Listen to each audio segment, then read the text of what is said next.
é seu, Samuca. Boa. Aí, garoto.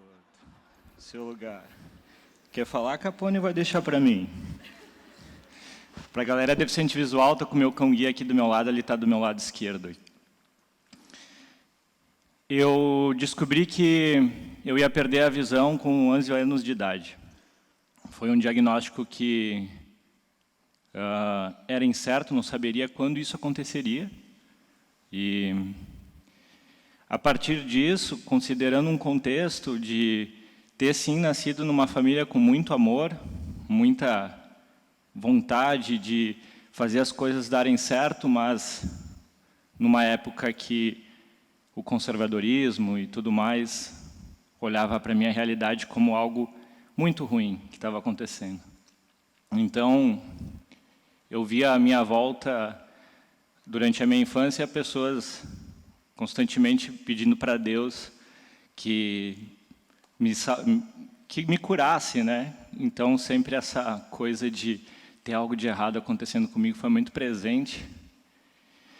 Mas a gente tinha uma intenção ali de tentar saber como é que a gente faria para, então, seguir em frente. E meus pais falavam muito para mim que eu teria que dizer para eles o que fazer, o que a gente poderia fazer para ter essa experiência de vida, fazê-la ser boa, né?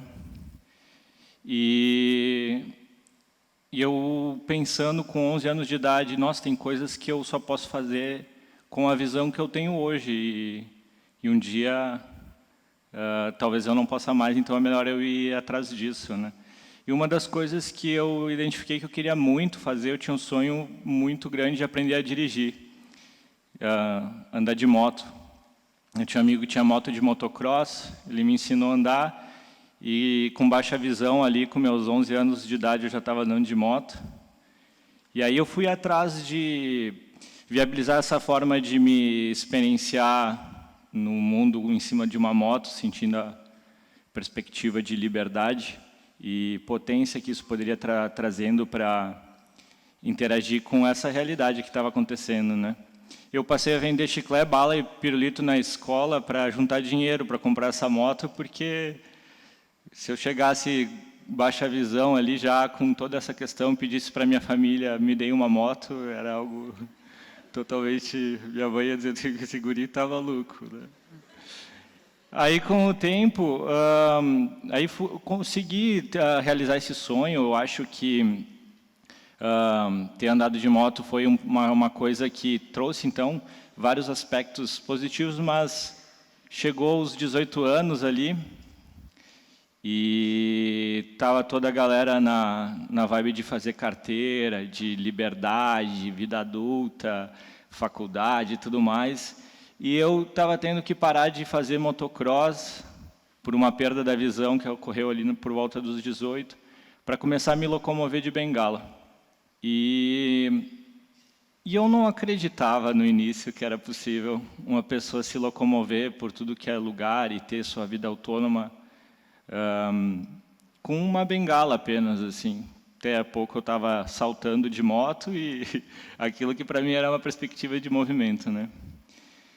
Então foi ali onde realmente eu tomei contato com o quanto que dói sofrer capacitismo na nossa sociedade, que a partir do momento que eu aceitei que eu ia usar aquela bengala e ia me locomover por aí, eu passei a viver inúmeras situações onde a pessoa a qual eu era já era secundária à minha deficiência. As pessoas viam, antes de mais nada, um cego passando. Depois, pessoa. E isso foi uma coisa que foi me levando a um entendimento de que os meus sonhos, as perspectivas do que eu faria com a minha vida estavam realmente sendo desacreditadas. Só que desacreditadas dentro de uma perspectiva de um monte de gente na minha volta que enxerga e que via a realidade de perder a visão como algo muito ruim a acontecer na vida de alguém. Aí eu pensei, pô, essa galera aí toda enxerga, está falando que vai ser ruim, e eles também não estão com a vida tão feliz assim. Então, enxergar não é um sinônimo de felicidade, né? Simplesmente assim.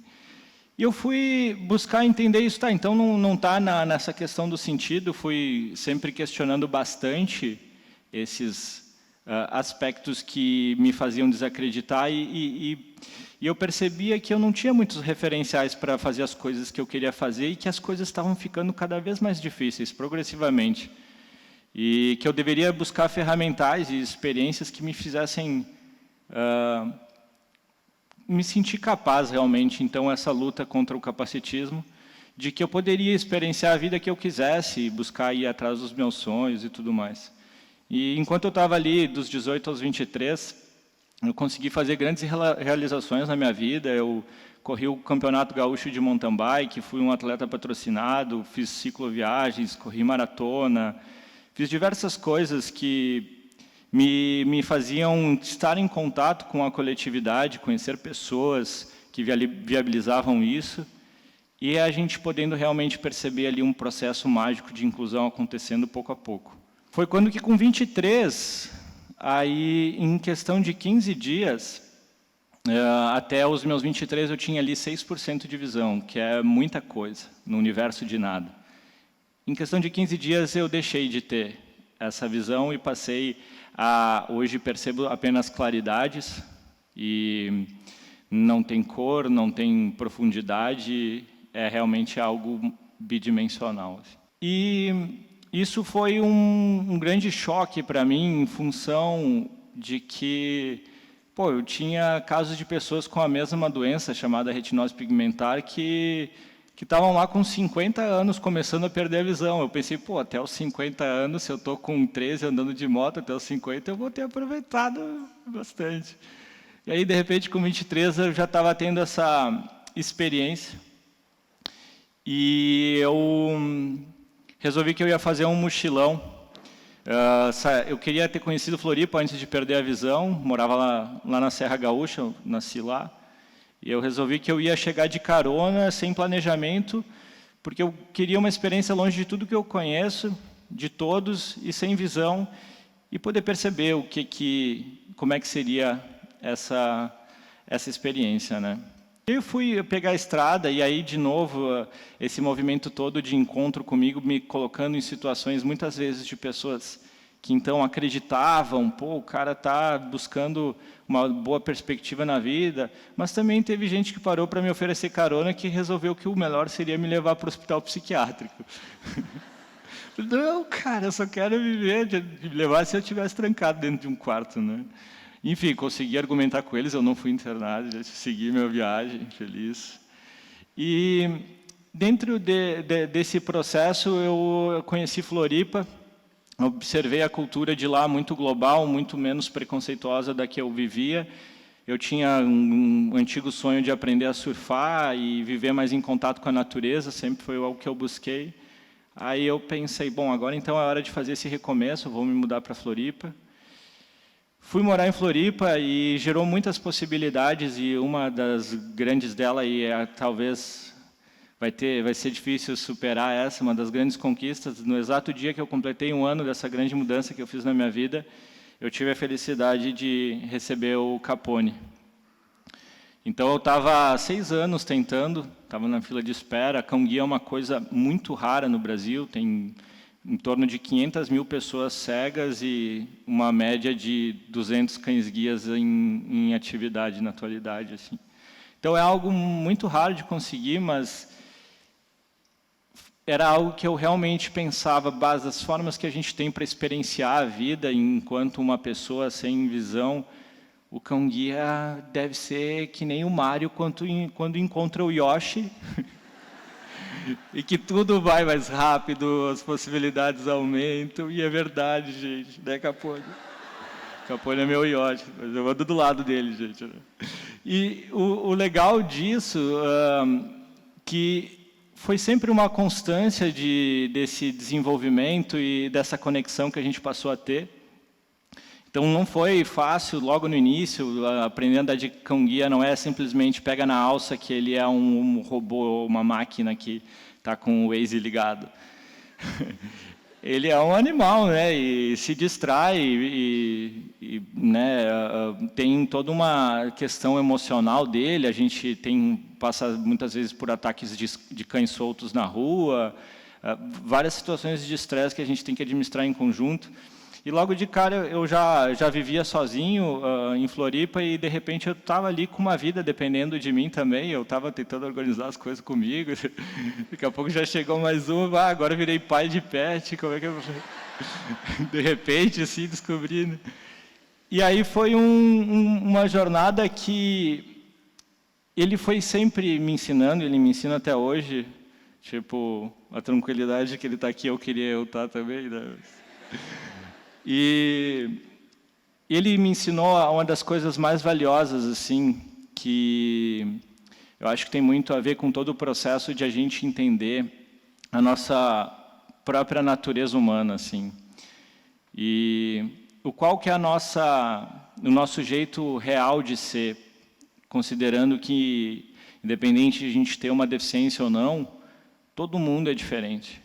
Todo mundo tem o seu jeito específico de perceber essa experiência de vida.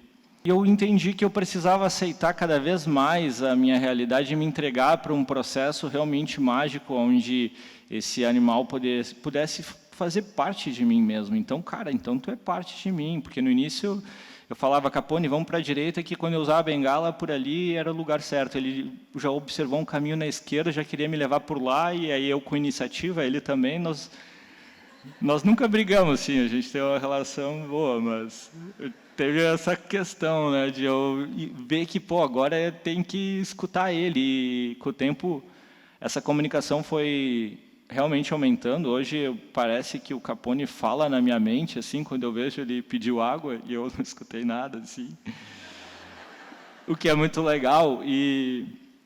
Mas o grande ponto, sabe, que de tudo isso e as possibilidades que gera e esse contato com a natureza, sabe? Tipo, eu não sei quantas pessoas com deficiência visual chegaram a um lugar como esse, subiram nesse palco aqui para trocar uma ideia, porque muitas vezes o grande problema nosso é que as pessoas com deficiência são esquecidas.